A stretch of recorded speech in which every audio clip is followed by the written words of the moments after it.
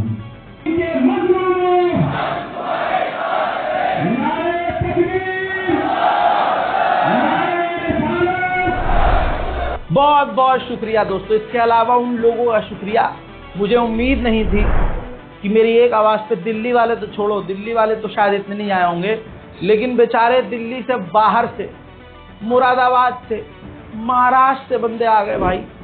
ये वही तमाम लोग हैं। बहुत बहुत शुक्रिया इन तमाम लोगों का। ये मैं इसलिए दिखा रहा हूँ ताकि आप लोगों का मैं शुक्रिया अदा कर सकूँ, और मैं इस लायक नहीं था कि मेरी एक आवाज़ पर आप इतनी दूर से ऐवान गालिब दिल्ली आ जाएं। मैं इस काबिल तो नहीं था, लेकिन वह तो इज़्ज़ु मन तशा व तो ज़िल्लु मन तशा, एक छोटे से आदमी को, एक छोटे से इंसान को अल्लाह ने इतनी ताकत दी कि उसकी आवाज़ का असर ये हुआ कि मेरी एक आवाज़ पर मेरे चाहने वाले फ़िलिस्तीन के लिए दिल्ली तक आए। मैं आप सभी का तहे दिल से शुक्रिया अदा करता हूँ। बहुत से ऐसे लोग हैं जो बहुत देर से आए, क्योंकि बेचारे बहुत दूर से आए थे, तो उन सभी का शुक्रिया। जिनसे मैं मिल सका, मुझे मिल के बहुत अच्छा लगा आप सभी लोगों से, और जिनसे नहीं मिल पाया मैं माजरत चाहूँगा, लेकिन मैंने पूरी कोशिश की कि मैं सबसे मिलूँ, और मुझे पता है मैं सबसे मिला हूँ। कोई ऐसा होगा शायद जिसने कहा हो भाई मुझे आपसे मिलना है या आपसे कुछ बात करनी है और मैंने मना किया हो। बहुत बहुत शुक्रिया आप सभी लोगों का, बहुत शुक्रिया। अगले अपडेट में बता दूं कि लेबनान के ऊपर, लेबनान की राजधानी के ऊपर पिछले नवंबर के बाद अब इजराइल ने, ये देखिए, खतरनाक हमले किए हैं। इस हमला करने से पहले इजराइल ने बहाना ये बनाया, इजराइल ने कहा कि हम पर लेबनान से रॉकेट आए हैं। हिजबुल्लाह ने मना कर दिया कि हमने कोई रॉकेट नहीं दागे हैं। लेकिन इसका बहाना बनाकर इजराइल ने इस तरह के हमले, खतरनाक हमले लेबनान की राजधानी बैरूत पर किए हैं, जिसमें 2 लोगों के मारे जाने की पुष्टि हो रही है और जो माली नुकसान हुआ है वो तो है ही। फ्रांस के राष्ट्रपति इमैनुअल मैक्रोन ने इस हमले के बाद लेबनान के राष्ट्रपति से बात की है और इजराइल ने जो बैरूत पर हमले किए हैं उसकी निंदा की है। अरब देश एज यूजुअल खामोश। वहीं इजराइल के डिफेंस मिनिस्टर ने बेफुजूल की धमकी दी है कि अगर हम पे हमले होते रहे तो हम लेबनान पर बड़े हमले करेंगे। सुनिए। כפי שאמרתי, דין קריית שמונה כדין ביירות. אם לא יהיה שקט בקריית שמונה וביישובי הגליל, לא יהיה שקט בביירות. על כל ניסיון פגיעה ביישובי הגליל, גגות הבתים ברובע הדאחיה וביירות ירעדו. אני שולח מפה מסר ברור לממשלת לבנון. אם לא תאכפו את הסכם הפסקת האש, אנחנו נאכוף. הבטחנו שקט וביטחון לתושבי הגליל, וכך יהיה. इसके अलावा दोस्तों जरा ये 2 तस्वीर देख लीजिए।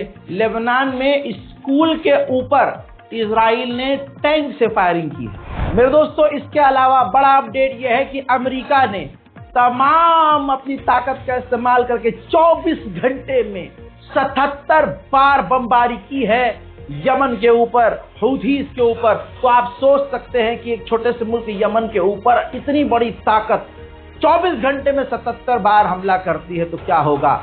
हालात यमन के खराब हैं और तमाम हीरे अरब लीडर खामोश। हालात ऐसे हैं, ये वो स्क्रीनशॉट दिखा रहा हूं, अंदर नमाज मस्जिद में हो रही थी और बाहर बमबारी हो रही थी। मस्जिद की दीवार तक डैमेज हुई है, लेकिन मजाल है कोई नमाजी अपनी नमाज तोड़कर हटा हो। भारत के मुसलमानों से भी यही कहूँगा, नमाजी बनो, क्योंकि नमाजी न मौत से डरता है, न किसी बादशाह से डरता है, न किसी फैंटा से। अमेरिका ने जो एक दिन के अंदर 77 हमले किए यमन में, तो उससे हूथीज के जो मेन लीडर हैं उनके भाई की और उनके जो भाई हैं जिनकी मौत हुई है, उनके साथ उनके एक बॉडीगार्ड की मौत हुई है। हूथीज को एक बड़ा झटका लगा है। उधर इजराइल ने मूसाद को दिया है काम कि पता लगाओ वो कौन सा देश है दुनिया में, चाहे छोटा हो चाहे बड़ा हो, कि जैसे मर्जी लालच में, किसी भी लालच में, जैसे मर्जी डरा के, धमका के, लालच में बस फिलिस्तीन के लोगों को वो ले ले। ऐसा कौन सा देश है पता लगाओ। एक हफ्ते के अंदर गाजा में इजराइल की आतंकी बमबारी में 8 UNRWA के स्टाफ मेंबर कत्ल कर दिए गए हैं। वर्ल्ड सेंटर किचन के एक और वर्कर्स की गाजा के अंदर इजरायली आतंकी हमलों में मौत हो गई है। उधर अमेरिका ने एक और फिलिस्तीनी समर्थक स्टूडेंट को गिरफ्तार कर लिया है। वो कहां से है नहीं पता, लेकिन अमेरिका से नहीं है, उसको अमेरिका से निकालने की तैयारी की जा रही है। BBC के एक बड़े पत्रकार ने कहा है कि इजराइल गाजा के अंदर पत्रकारों को जाने नहीं दे रहा है, क्योंकि इजराइल नहीं चाहता कि वो जो गाजा के अंदर कर रहा है वो दुनिया देख सके। उधर हमास ने ऑफर दिया है कि आप सीज फायर ईद के दिन कर लीजिए, रमजान में तो ना कर सके, ईद के दिन तो कर लो। उधर अमेरिका ने इजिप्ट को पॉजिटिव रेस्पॉन्स दिया है सीज फायर करवाने के लिए, लेकिन ना मुझे अमेरिका पर पर्सनली, ना मुझे अमेरिका पर भरोसा है, ना इजराइल पर। वेस्ट बैंक का भी हाल इसी वीडियो में जान लीजिए। देखिए, वेस्ट बैंक में लगातार हमले जारी हैं, बमबारी जारी है, लोग गिरफ्तार कर रहा है, एम्बुलेंस तक को रोक रहा है। हजरात, ईद करीब है। भारत में भी मुसलमानों का हाल बुरा है। भारत में हिंदू नेता हिंदुओं को खुश करने के लिए मुसलमानों की नमाजों पर पाबंदी लगा रहे हैं। तो उन फैंटा और फैंटा के ग्रुप से यही कहूंगा मैं कि तू क्या, तेरी 7 पुश्ते पिछली और 7 पुश्ते अगली आकर निमट जाएंगी। न तू नमाज रोक पाएगा, न तेरा बाप नमाज रोक पाएगा, न तेरी 7 पुश्ते नमाज रोक पाएंगी। तू अजान की आवाज को दबा तो सकता है, मिटा नहीं सकता। तेरे 76 आए हैं और 74 गए हैं, और उसमें तू भी शामिल होगा। 1400 सालों से नमाज को रोकने की, इस्लाम को मिटाने की कोशिश की गई है, लेकिन अच्छे से अच्छे आए हैं और बड़े प्यार से निमट गए हैं। मुसलमान सब्र के साथ है, लेकिन थोड़ी बेवकूफ़ी के साथ भी है। मुसलमानों से यही कहूँगा कि वो जब खुल्लम खुल्ला तुम्हारा बाइकआउट कर रहे हैं, तो तुम किस मिट्टी के बने हो कि तुम ये नहीं कर सकते कि ठीक है सिंपल, वो हमारे से कपड़ा नहीं लेंगे, हमारी दुकान पर नहीं आएंगे, तो हम क्यों जाए उनकी दुकान पर।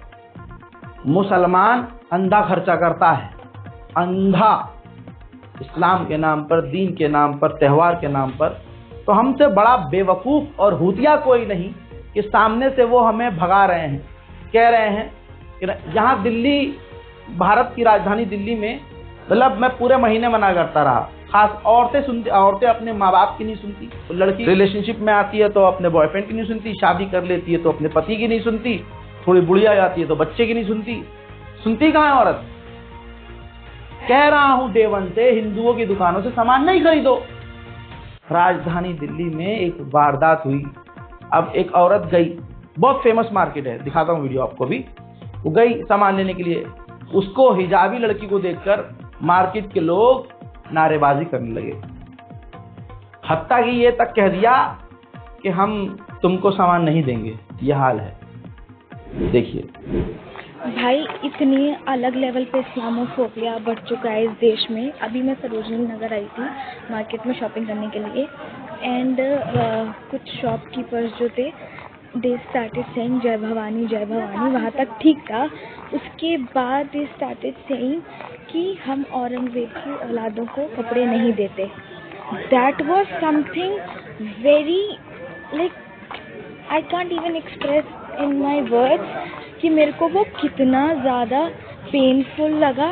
एंड मतलब इस तरीके से शाउट करना किसी के आगे में आके, एंड किसी को इस तरीके से हरास करना, बुली करना, ये कितनी बड़ी बात है जिसको लोग बहुत छोटा समझ रहे हैं। मतलब आप औरंगजेब के नाम पे नॉर्मल हिंदुस्तानियों को ट्रीट करोगे। अब मैं प्रोसेस नहीं कर पा रही हूँ भाई, मैं शॉक। तो थोड़ी शर्म करो मुसलमानों यार, शर्म करो। अंधे हुए पड़े हो, वो तुम्हारे पिछवाड़े में गोली मारना चाहते हैं, हिंदुओं को अकेले में तुम मिल जाओ, तुम्हारी मॉब लिंचिंग करना चाहते हैं। हमारी बेटी अगर इनको अकेले में मिल जाए, ये उसका बलात्कार करके कत्ल करके फेंक देंगे, क्योंकि पता है हिंदू समुदाय को कि योगी जी इससे खुश होंगे, मोदी जी इससे खुश होंगे, हिंदू संगठन खुश होंगे। पैसा अंधा खर्चा किया जाएगा हमें बचाने के लिए। पुलिस कुछ कह नहीं सकती।